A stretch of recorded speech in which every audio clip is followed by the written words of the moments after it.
this meeting of the Winthrop School Board to order. Please rise and join me for the Pledge of Allegiance. I pledge allegiance to the flag of the United States of America and to the republic for which it stands, one nation, under God, indivisible, with liberty and justice for all. Thank you, everyone. We'll go ahead and roll call. We do have one board member absent today due to an injury, and then we have our student representatives who are not joining us because school is out of session. And at this point, are there any adjustments to the agenda? Not if you look at your revised agenda. Perfect. Thank you. All right. Moving on, we will begin our recognition of our 2025 retirees. Yes, we have 4 people retiring, and we'd like to just take a few minutes to recognize them tonight. And then they're more than welcome to stay for the entire board meeting, or they're free to leave after that. So first up, Sue Fawcett will speak about Robin Rambler. Good evening. Robin has long been seen as the heart of her program, often referred to as Mom by those who know her best. She has consistently gone above and beyond, nurturing both students and staff as if they were her own family. After her daughters entered school and following some time as a substitute teacher, Robin began what would become a dedicated 16-year career at Winthrop Grade School. Over the years, she has been a passionate and unwavering advocate for students with disabilities. Her commitment to inclusion in the school community. This year, Robin played a pivotal role in launching the Young Athletes program and spearheading efforts for WGS to become a Special Olympics champion school. Her leadership, compassion, and dedication have truly made a difference, and her legacy will be felt for years to come.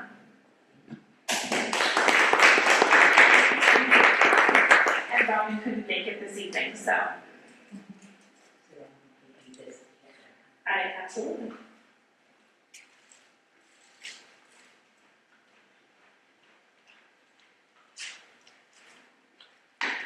And Sam, would you come up and speak about school?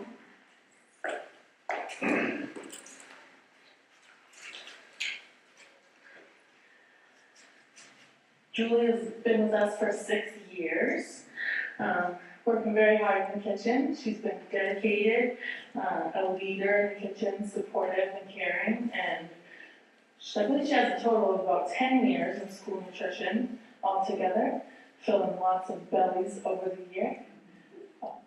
And it's going to be really hard to fill her shoes when she leaves, and yeah. Sad, but she's ready. Second retirement, here she comes. And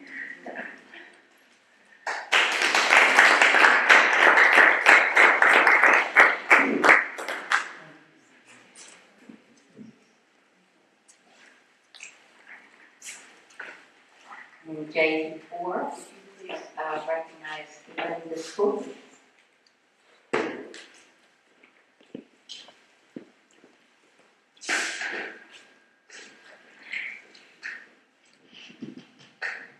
So it's my pleasure to recognize Steve Descoulias, who's been at Winthrop High School for 5 years. And we like him so much, we're not letting him leave. So Steven started off as a co-ed tech during the pandemic and has been at that for a couple of years. And since I came on board, has been our theater drama teacher here at Winthrop High School. And we're excited that he's going to come back as our halftime interventionist, so he can have his foot sort of in both worlds, at least for a little while.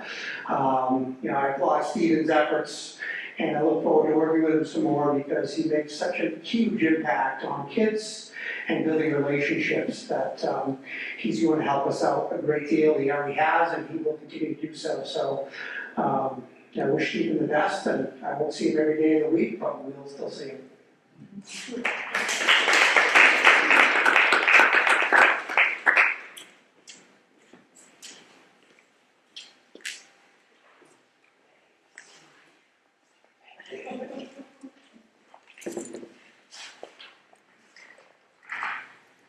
And I would like to recognize Ms. Jolene Randall. She is an outstanding educational leader who will be sorely missed. She has served Winthrop Public Schools for 6 years, beginning as the assistant principal, and for the past 4 years she has been the principal, leading that school. And in this time, Jolene has instituted a robust RTI system, developed a standards-based report card, and really worked diligently on ensuring that families and students feel welcomed into the schools, as with the community breakfast that you implemented this year, Sam. My path crossed with Jolene's many years ago when we both worked in Turner. And I saw immediately how invested she was in helping all students succeed, as she was working with the most at-risk schools in improving their literacy skills at the middle school. Her career began as a special education teacher at Green Central School in 1996. And Jolene has always been a champion for kids and then worked to ensure that all students reach their potential and work with them to realize the potential within themselves. Jolene embodies the core values that Winthrop Grade School stands for: compassion, integrity, responsibility, cooperation, and respect. And we just learned at a retirement party that we had for Jolene as administrators that she's never cheated on a test. She's never used a fake ID or climbed out a window. And I could not answer never on some of those questions. And she said, well, if you knew my mom, you'd understand. But I say no, it's because who Jolene really is. She's not lived at her mom's house in years. And it shows that it's all evidence of the phenomenal educational leader and human being that you are, Jolene. Daily, I will miss the joy that Jolene exudes, her laughter, and her love for children. And I will miss just working alongside you. We all wish her well in retirement and know that she will continue to make a difference in the lives of so many, just in a different way. So congratulations on all your years, Jolene.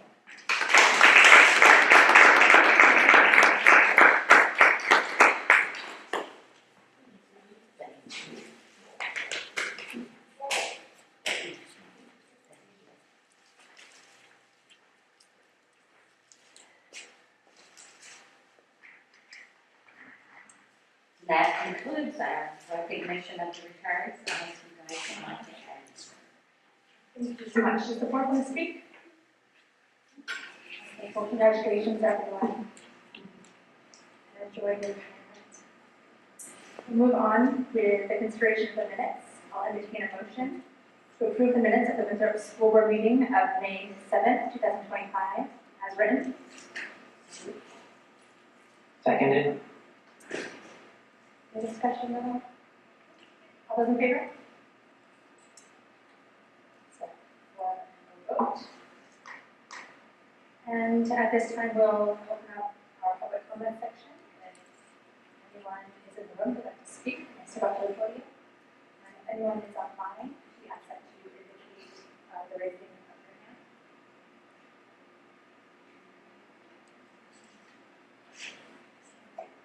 Seeing no one in the room and no one online, we'll close our public comment section and move into our reports, starting with our superintendent report.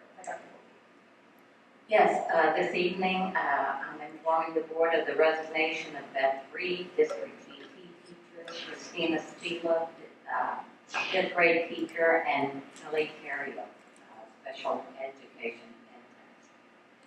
I'm thrilled to report that our budget passed last night with 426 people voting. There were 312 who voted to approve the budget and 114 who voted against. I want to thank everyone who took the time to come out and vote. And we look forward to implementing the adoption of this new budget and continuing to improve teaching and learning for the students at Winthrop Public School. I also was able to attend the adult education graduation last night, and this is always a very special event, as these graduates have not always succeeded in traditional schooling. There were 15 students who passed their HISET during this past year between Winthrop and MSAD 11, and it was wonderful to celebrate with those students. Our graduation at Winthrop High School on June 8th was a celebration of 55 graduates that day. It was well attended and filled with positive energy with lots of good speeches. I especially loved the speech that used the metaphor of the Ramblers to talk about how tenacity is needed no matter where you roam throughout your life. And this cohort, when they entered, had 64 students in it. 2 of them graduated early, 1 is still enrolled, and 6 are considered dropouts. The unofficial graduation rate for this group, we think, will be 89%, which is a significant improvement over last year's class of 77. And I really want to thank Principal Dufour and Dean of Students Schoolius and their staff for all of their hard work and efforts with getting the at-risk committee up and running and the dropout prevention committee going to provide, they were very creative in a lot of their thinking to support our most struggling students, to get some of those last students across the line so that they were able to graduate. And the 8th grade also had their celebration last week, which I was able to attend, and it was also well attended by family and friends, and many students were recognized for their many accomplishments while at the middle school. I was also able to attend the lacrosse games on Friday, where both boys and girls emerged victorious.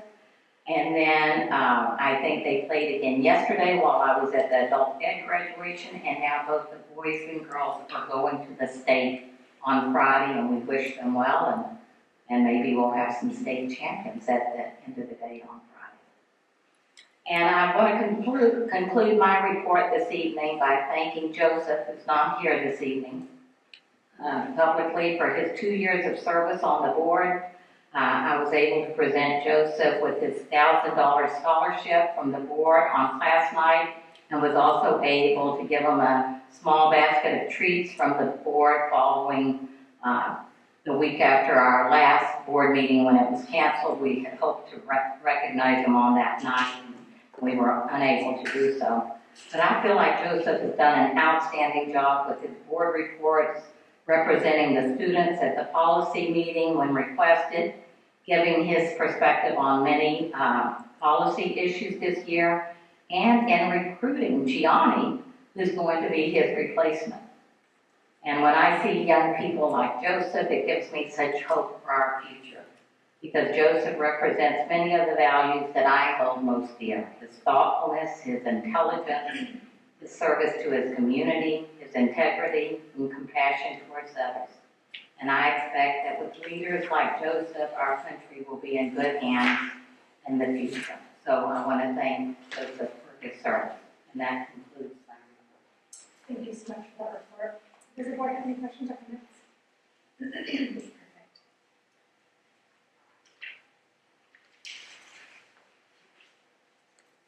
I intentionally I'm foregoing my chair report for the sake of our time this evening. We have a very long agenda. I do want to congratulate our graduates this year, and your report just covered everything that's been going on, and I appreciate that. I did also attend that graduation, and it was a beautiful ceremony, and just appreciate everyone putting that together. So moving on, we also don't have our student representative reports. So we'll head into our committee reports, starting with finance. Yes, so we met tonight and we did quite a few warrants. We did payroll 22, 23, 24, 25, 25.1, and 26.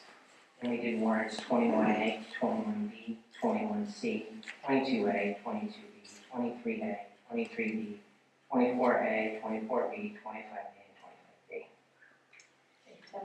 And policy We haven't met.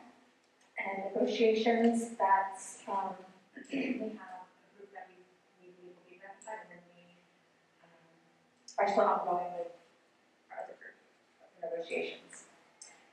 And our administrative reports are attached. Should folks have any questions? Okay. And then we'll go ahead and move on to item 4.6, our safety workshop by Megan.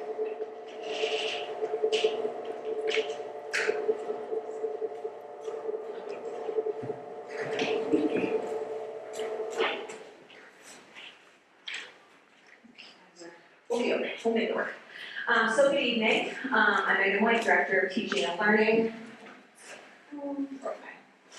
The tablet's not showing me, but we'll be good for the first couple slides. This evening, the A team is very excited to finally be able to present you folks with a presentation around the safety that is both district and building specific. So you'll hear a little bit from each person tonight. We tried to spread it apart or spread it around so that we can all talk around areas that we specialize in. So a couple years ago, Winthrop Public Schools approved their strategic plan. And the third goal for the strategic plan is that Winthrop Public Schools will operate safely, effectively, and efficiently. And it had a very specific outcome around safety, that safety plans and procedures are accurate, utilized, and reviewed regularly. Over the last 2 years, we've redrafted and realigned all of our safety plans with the Main School Safety Center's guidance, developed and implemented school emergency teams, updated all safety materials for our educational spaces, and worked on a structure and procedure for annual safety training for all staff and all students. Safety in public schools really touches on 2 specific areas: the physical safety of staff and students in our everyday situations, as well as in emergency situations, and felt safety, which is a social emotional component, where staff and students have an internal sense of security and well-being that allows them to focus, engage, and experience success. The highest level of physical safety for WPS lives in our comprehensive health, safety, and emergency management plan that you folks, the board, approves annually. This plan defines overarching structures that we have in each school level emergency operation plan, which are tailored more closely to the needs and layout of each of our buildings. These plans ensure that our processes and procedures are consistent and applicable across all buildings. The first part of each safety plan is how we will attempt to prevent and or mitigate acts of violence by having a process in place that can assess threats against students and staff. Behavioral threat assessment management is an investigative approach to evaluate threats and determine how likely a person is to carry out a threat of violence. The larger goal of this is moving individuals off of the pathway of violence by resolving whatever underlying issues may have been there from the beginning. Winthrop has adopted the CSTED model, the Comprehensive School Threat Assessment Guidelines, which provides our teams with guidance to distinguish whether a threat is transient, which means that it's not serious, or substantive, which means that it poses a continued risk to others. It then guides our teams through a 5-step decision tree to resolve and respond to threats. This year, with a grant from the DOE, we were able to provide a 2-day training to 14 staff members across all 3 buildings, which included admin, teachers, our social worker, and counseling staff, as well as other district leadership. I attended, and so did Sue Fawcett as the special ed director. After learning about the model and process, teams were given a multitude of scenarios and situations to practice assessing threats and navigating the process and plans that might be developed for students in certain situations. Across all of our buildings, we also have the same 5 standard responses on that poster: hold, secure, evacuate, shelter, and ALICE procedures. These responses have a set of standardized actions and language that are used by staff and students to respond to various situations and emergencies. Our standard responses are designed to be an all-hazards approach, which means that they could be used for a variety of potential threats, such as fires, accidents, an intruder, or severe weather. These posters are hung up across all of our buildings, with more details about each process in red and green folders that are in each classroom.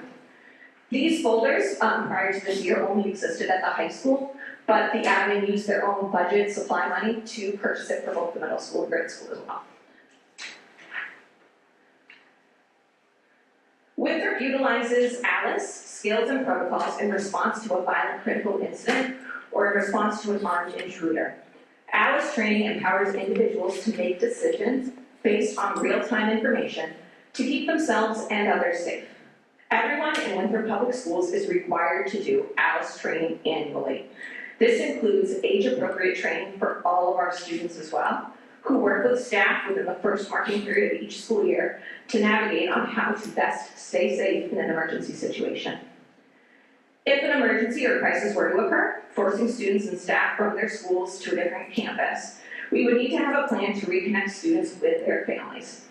Winthrop has adopted the standard reunification model published by the I Love You Guys Foundation to safely and efficiently reunite students with their parents or guardians. This process, which would be used only in extreme circumstances, ensures that an orderly and secure reunification in an off-site location. All of these aspects of our larger plan require a level of participation and training. Sue Foss is going to speak a little bit more about the professional development and legal requirements around safety. Thanks, Megan.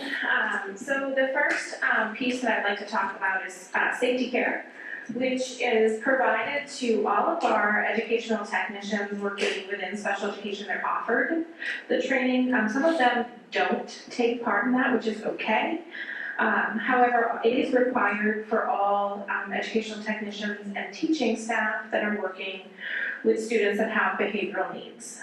There are currently 25 certified specialists within the district, and we do have one district trainer. Other general ed staff are open to be trained as well. Most of our building principals have been trained at some point, and we continue to offer that on an ongoing basis.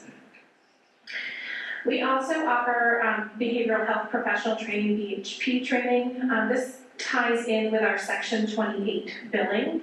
Because we do bill main care for those services, we are required to have folks trained as BHPs. This looks at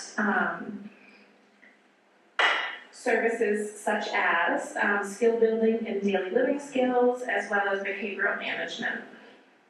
Megan spoke about our ALICE training. She manages that platform and assigns staff as they enroll as well.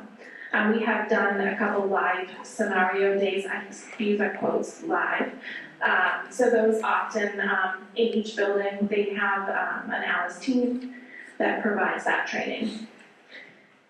The other piece of professional development that we do offer around safety is our target solutions. These are mandated trainings or required trainings for the district. It includes things such as bloodborne pathogens, FERPA, so Family Educational Rights Privacy Act. We have recognizing and preventing youth suicide, which is required of all new staff. So any person that's hired within the district gets that within the first 30 days of their hire. We have a restraint and seclusion. Our kitchen staff does fire extinguisher safety, hazard communication, preventing slips, trips, and falls. Maintenance is working with confined spaces. They do respiratory protection, lockout, tagout, as well as some pest management. There's opportunities for sexual harassment awareness, back injury prevention, and folks can self-assign some of these if they're not required trainings.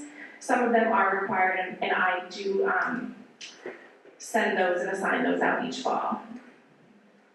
Second on this slide is around the laws that we look at.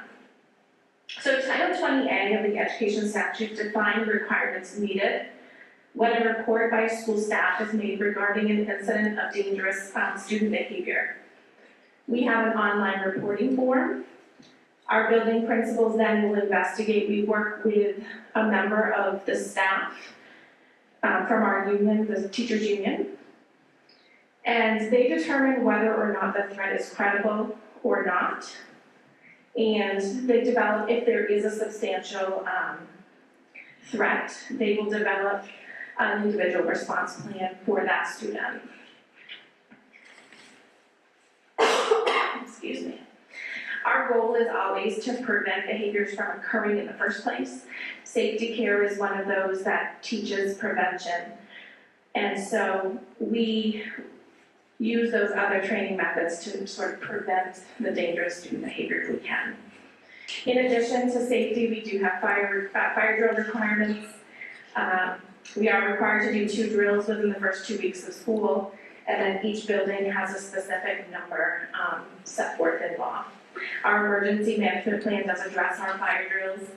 And the reason we do these is we want to make sure that our staff and students are prepared in the event of an emergency. I'm going to turn this over, I was going to say Lord, but I think this is just to Jolene. And she's going to talk about common safety measures that are happening within our building.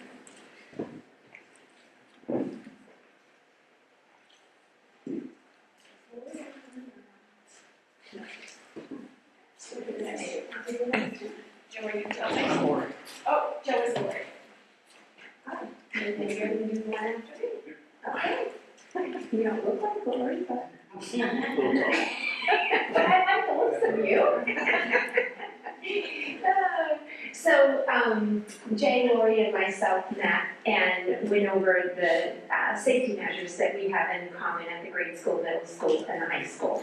And I'm going to look at the building access and safety, and then Joe will be looking at the internal monitoring.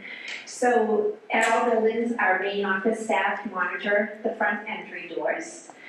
And at the high school, they have a student sign-up system, not quite allowed to do that at the grade school nor the middle school. Parents, visitors, volunteers, they sign in, have a badge buzz system, so that once they're in the building, they wear badges that identify them.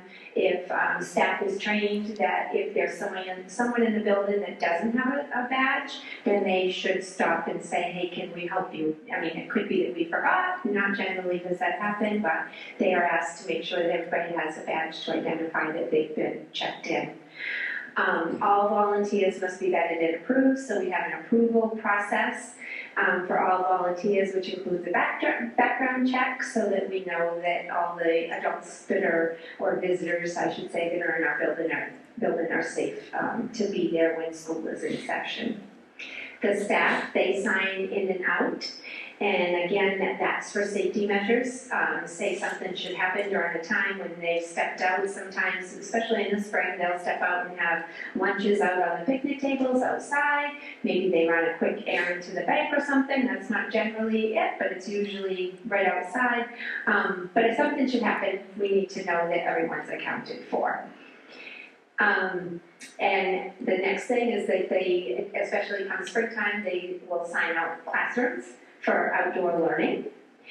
There are building cameras that help keep us safe so that we can monitor what's happening within the building. And cameras at the middle school, high school, are they inside and outside? Yes, okay. And parking lot, bus loop, roadway, safety, there's signage that helps to keep us safe. And we are so fortunate that we have our own police department, that they are regulars in the buildings, which is so sweet because the kids love, at the grade school anyway, love to have the police department come in. But it's just really, it's just awesome because everybody's very comfortable and it makes it really, nice. They're building relationships with kids. And Joe, I'm going to turn this over to you for internal monitoring. Thank you. Lori apologized she couldn't be here, and if anybody wants to speak with her or meet with her, she would love to go over any of this, but she's I think we're going to be pretty good right now. So your school is only as safe as the people that are in it. That includes staff and students. So we have to go over our internal monitoring systems. The main office staff monitors the front entry doors. This includes telling all staff and all students that we don't let in anybody who comes to the door, even if we know them. It gets a little awkward at the middle school when they just stand there and look at the person through the door, but they've been trained very well, as they have at other places. The emergency procedures are posted in all classrooms. We know that we have substitutes in the building as well. The teachers get extensive training, but we have to train our students as well as putting up those emergency procedures. Every building has staff duties that are appropriately staffed, so if, again, somebody is out, this includes the halls, lunch, recess, arrival, dismissal. Anytime we have kids entering or exiting the building, we have multiple staff members with them. At the middle school and the high school, we have vape sensors in our bathrooms and the high school locker rooms.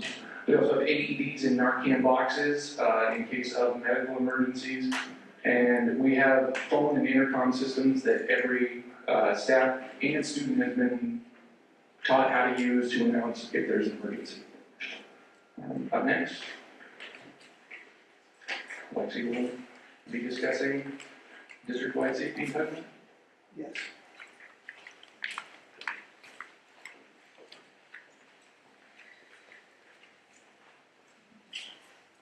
Good evening. I'm a lot shorter than Carol. I'm Lexi Tiscolius. I'm the Dean of Students at the high school as well as the district-wide Affirmative Action Title IX coordinator. And I'm here to address our approach to mental health and wellness and safety. All three buildings have a strong school counseling staff. And we also have our district-wide social worker who works closely with the students, the staff, the administrators, and a lot of community programs. We are very fortunate to have her as part of the Winthrop school system. All three buildings host dedicated time for social and emotional learning and support. And these offerings look different in three buildings based on the age range at which the buildings are working with. Title IX provides support to students and staff in regards to harassment, sexual harassment, dating violence, and similar difficult situations.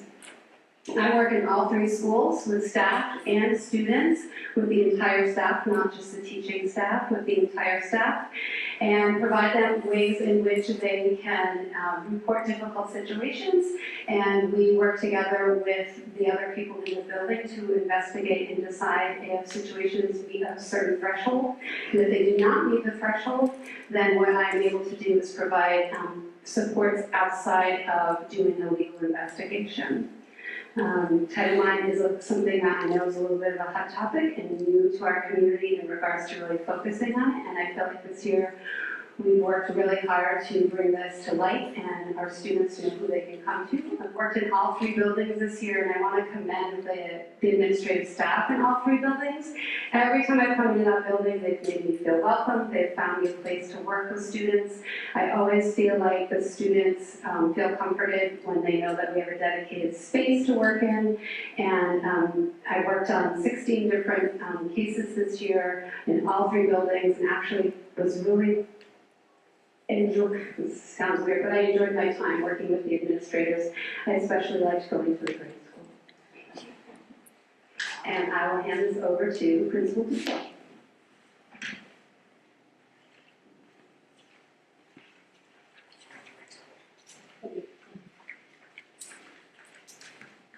Hello again. So my part is the staff procedures and proactive measures that are common in all three buildings. First one is our individualized safety plans for students based on need. I think that in all three buildings we have students that we recognize may need a plan in place to keep themselves or other students or even staff safe. As part of those plans, for example, the high school annually meets in June with students, with the middle school administration to talk about some of those kids and the kids that might be at risk. We also do our student wellness checks. Unfortunately, in the day and age we live in, we have a number of students that are dealing with social emotional issues. And that's where our guidance team in all of our buildings, with the help of Emily Fortin, our school social worker, come in very, very handy to make sure that we check on the well-being of all students. We have our safety set teams, and we did a lot of work with this last summer in all three buildings. So our set team is made up of members of administration and staff that help put together the safety protocols for each individual building. And we update those every summer. Threat assessments, the administrators have extensive training on this in the late winter, early spring, on the threat assessments and how to deal with threats, and to be trained around dealing with threats and determine what a threat is and the level of the threat and how to handle it appropriately. Of course, we have yearly staff and student safety training typically happening in the fall around things like ALICE, evacuation drills to our rally points, and of course the mandated fire drills that we have in the fall and the spring. We also have the bus safety matrix, which promotes good citizenship and behavior during our bus trips, the student bus trips on school transportation. Hotspots in the administrative offices, which are now on our phones, which is very nice if we ever have a power failure. For example, when I have to send out a robocall for a student dismissal, then I can do that with my laptop through my hotspot on my phone. And of course, each building has radios. We don't, at the high school, we don't use them very often, but we do have them in all the administrative offices, and we do use them in emergencies, fire drills, other drills, and we do have teaching staff, like our phys ed teacher, when he does go a little bit further off of campus, we'll take a radio with them in case we need to get a hold of them. Joe's back.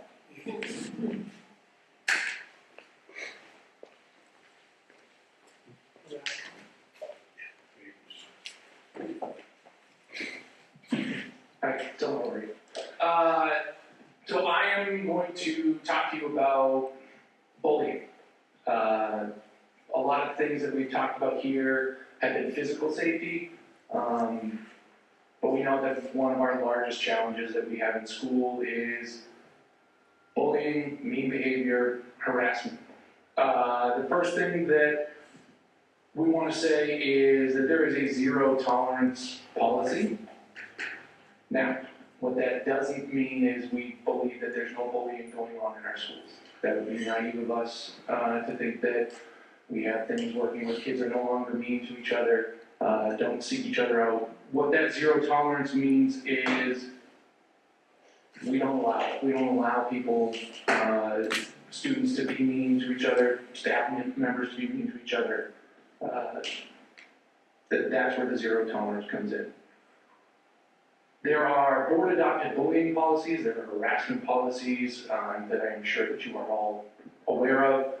What really happens in any situation in any school is when a student comes in, we have to make a decision on where does this fall in terms of what the behavior is.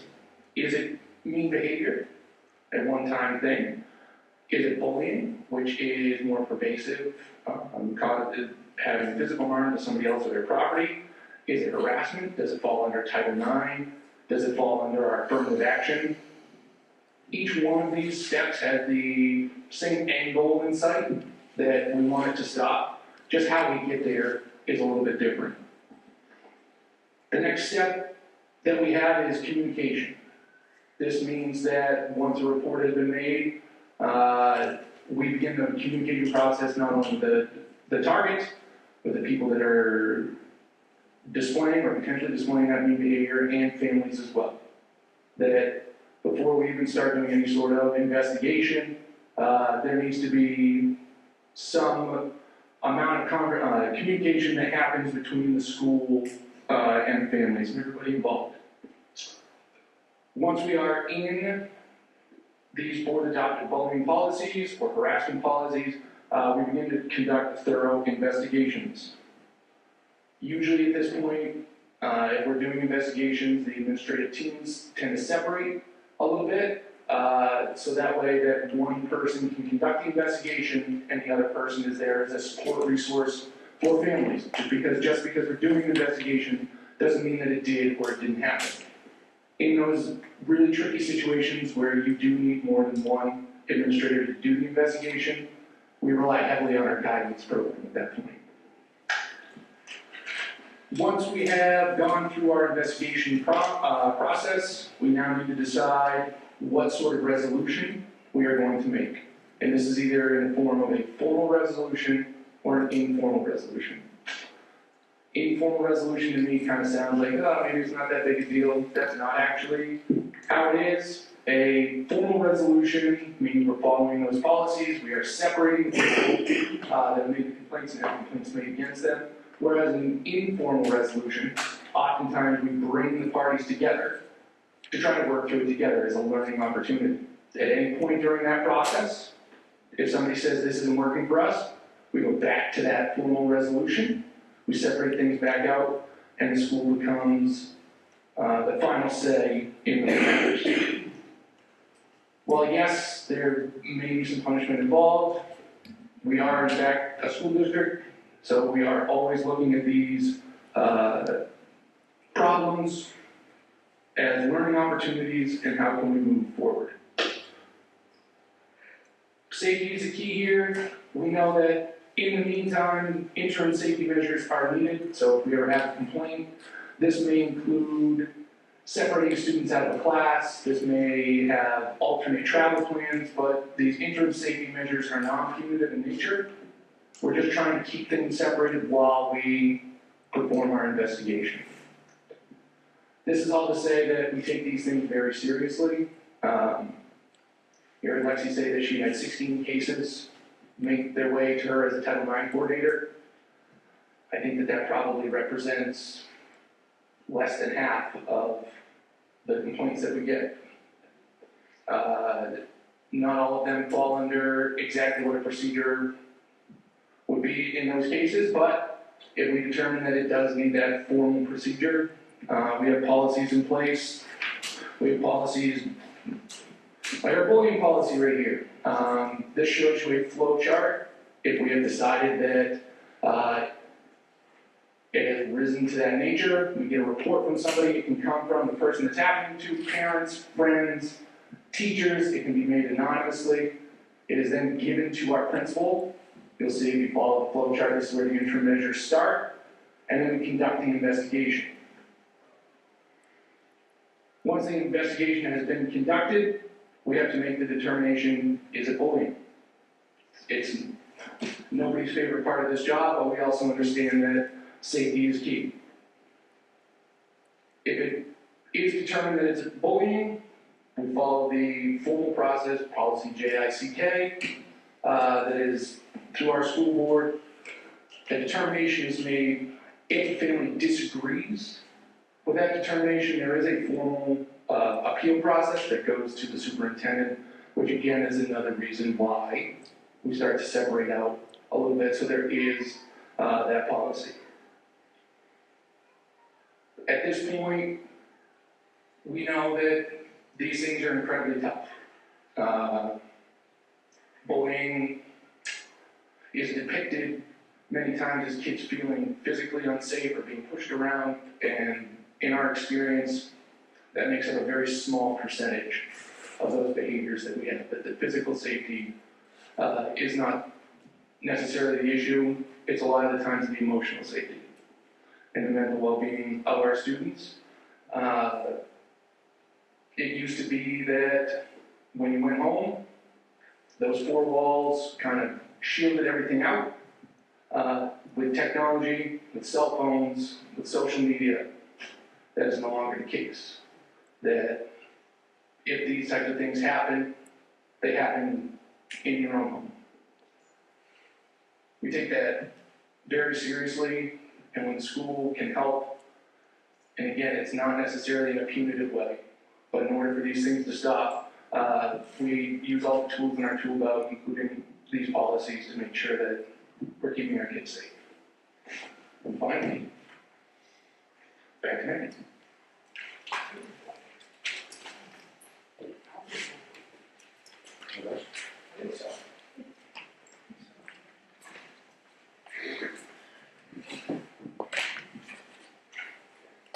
Okay. No, I just didn't know if this was your.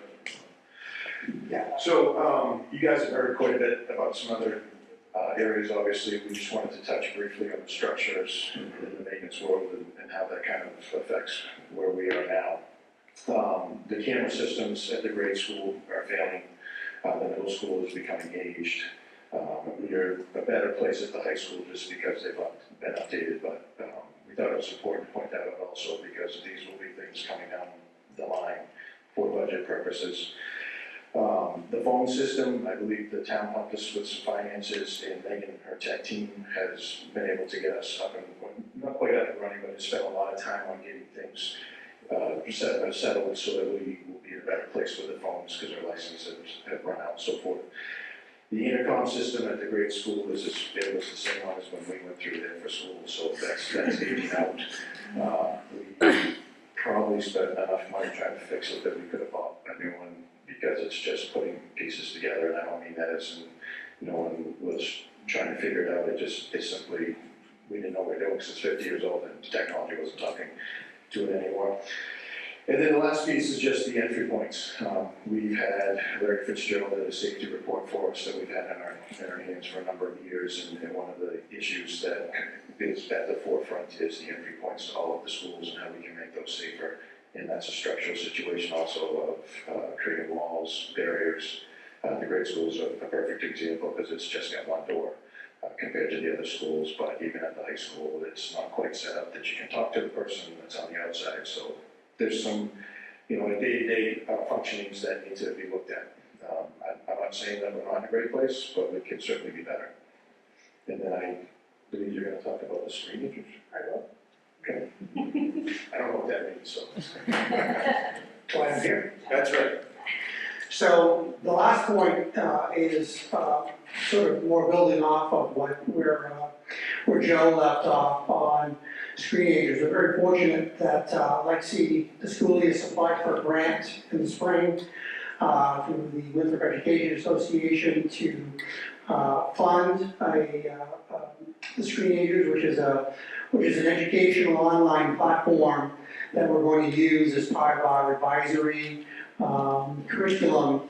Hopefully next year, if it goes well, we'll continue to use it. And through our work, we've identified some of the areas that we need to educate our students on around some of the mental, social, emotional well-being, bullying, those kind of things. So our themes that we're going to use screenagers for through our advisory next year are digital citizenship, cell phone use, peer relationships, which is a big one, anti-bullying, use of social media, use and misuse of social media, and of course, what kids don't always understand is that digital footprint. What I tell kids all the time, what you put out there is always out there, and it never goes away. Even if it dissolves in an app like Snapchat.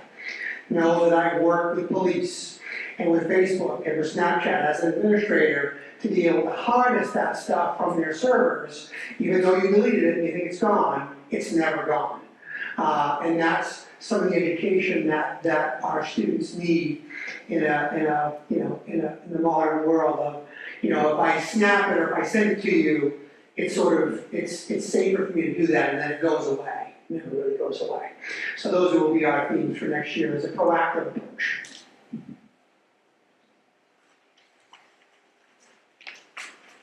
At this point, we've gone through all of the physical and emotional safety pieces that we'd like to share with the board this evening, and the whole team is ready to answer questions if you have any.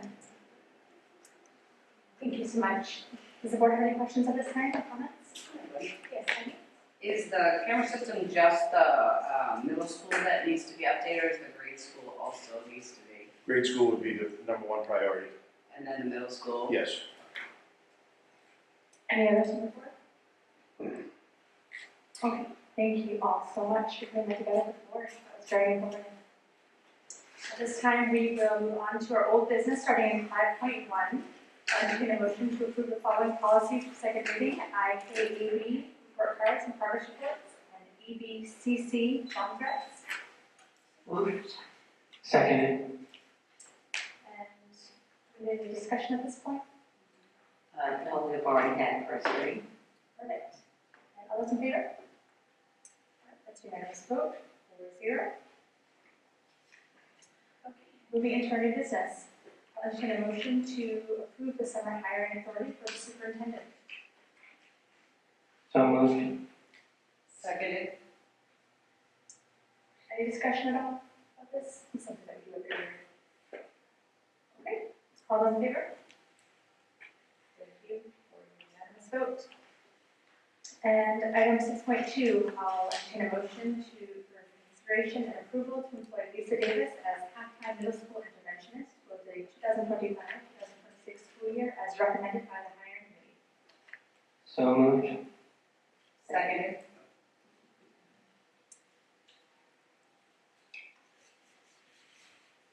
I think you all know Lisa, she's been full-time as the art teacher at the middle school, but she's also certified in reading. And so when we were trying to keep the budget increase low, even though it wasn't low, it was, ended up being 9.24, but this is one of the pieces that we discussed during budget season, that we were putting her down to half-time, and then that would help fund the interventionist position. Any questions or comments? All those in favor? Thank you. Unanimous vote, 4-0. I'll entertain a motion for consideration and approval to employ a first grade teacher. Oh, just kidding. We'll move on to item 6.4. I'll entertain a motion to approve the following policies for first reading. JJIBA, hiring and evaluation of coaches, and ACAD, hazing. So moved.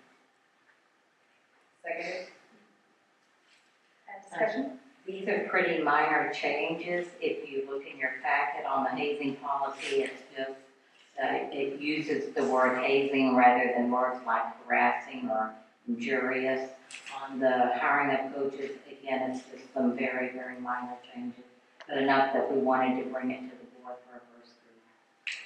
And is everyone all set with the new language? Okay. And all those in favor? Thank you. It's unanimous.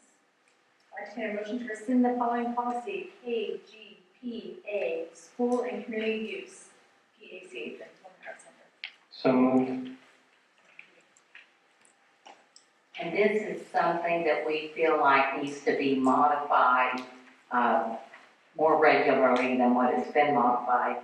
And so we want to just rescind it as a policy and have it live more as a live document, and it would be considered a procedure and guidelines document. Okay. Questions or comments? All those in favor? That's unanimous. Thank you very much. I'll entertain a motion to, just kidding.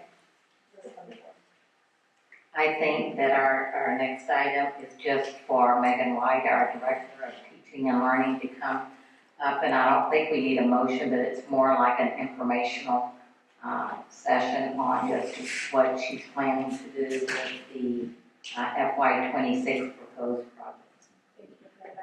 Perfect. So this is one of those annual things that we talk about at the board. You should have two pieces of paper from me. One is the proposed project summary sheet, which I'm just going to go over with you folks. And then I've also attached to that the historical ESEA allocations. So these are our title grants from the government. So you can see back from fiscal year 2019, so 2018-19, all the way until the most upcoming year. First, I want to talk maybe about those historical allocations.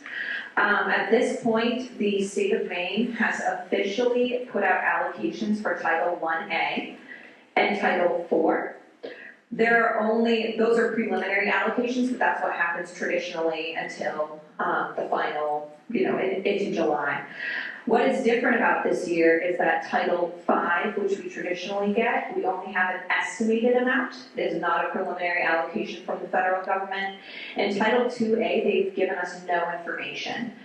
This is very uncommon. This is a little bit of the sign of the times.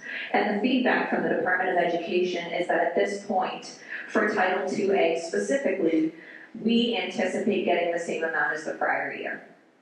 So our FY25 amount for Title II was around $45,000.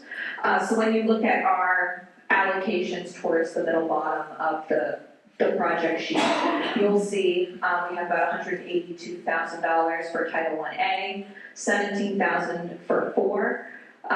The estimated allocation for 5, so it's not preliminary yet, is around 11. And then to build this budget, we looked at Title 2A from FY25, the current year, which is around 45.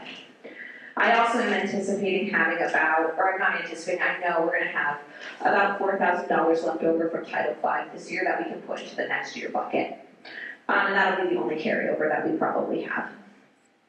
So I wanted to kind of get that out of the way because I know that that is a very hot topic at the state level. If you hear anything about ESSO or the title grants, you hear that we are behind on getting our allocations from the federal government, and this is 100% federal money.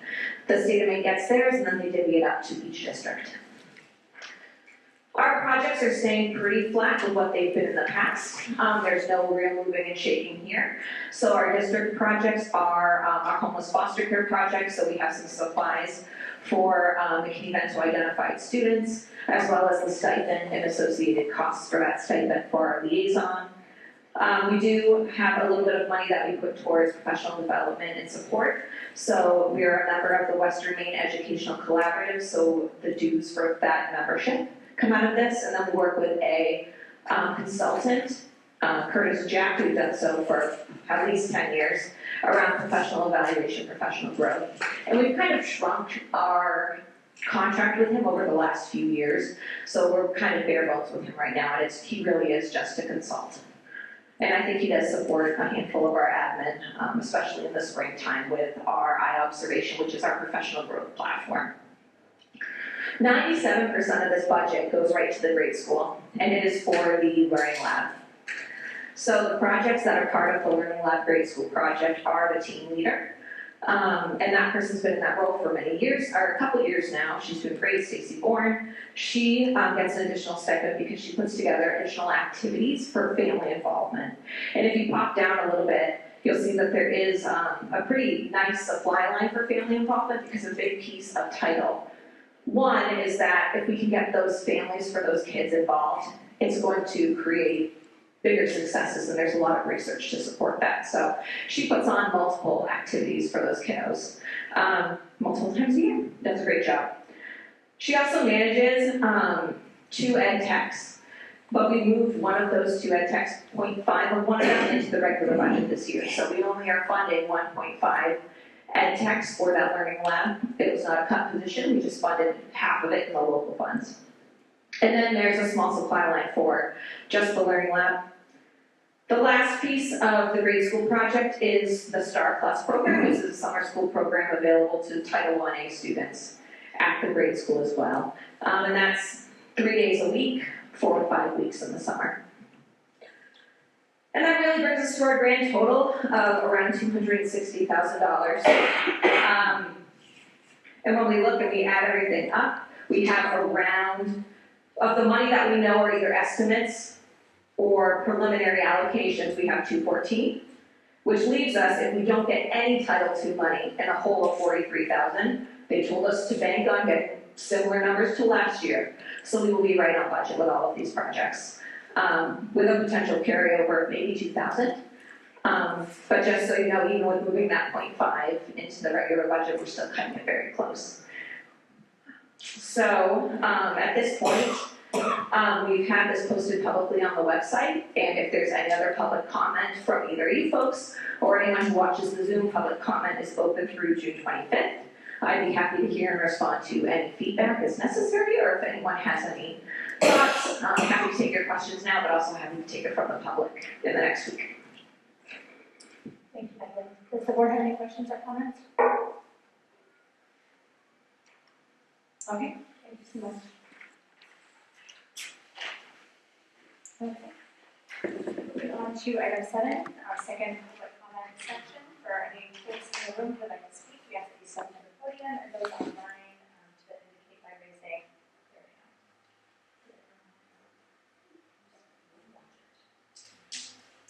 Okay, we'll close our public comment section, seeing no participants in the room or online, and we'll head into item 8 with our school board comments.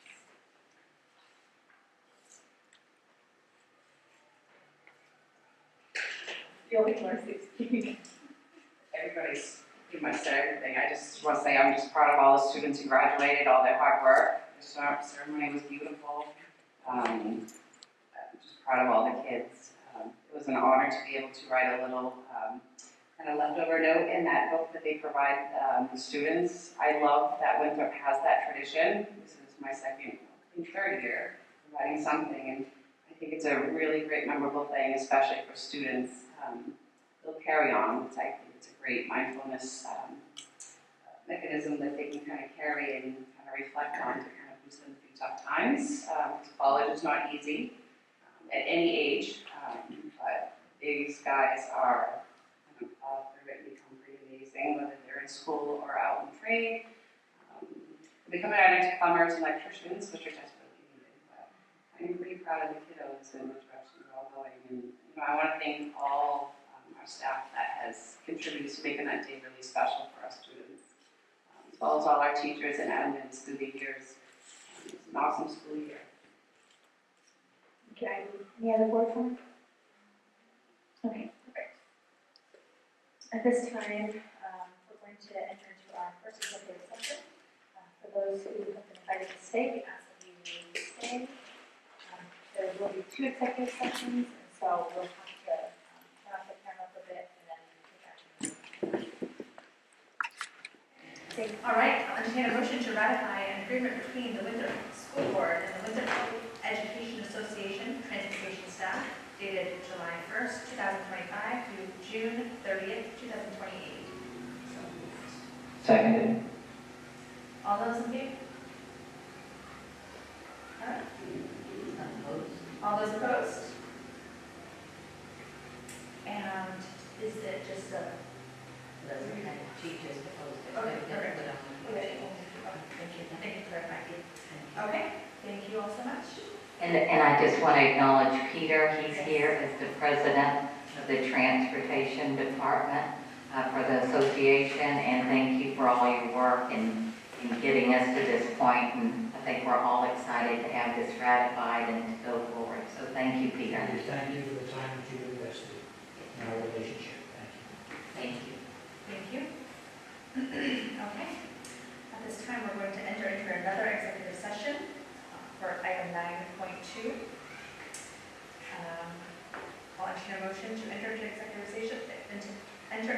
session to review the evaluation of the superintendent pursuant to 1 MRSA 4056A. Seconded.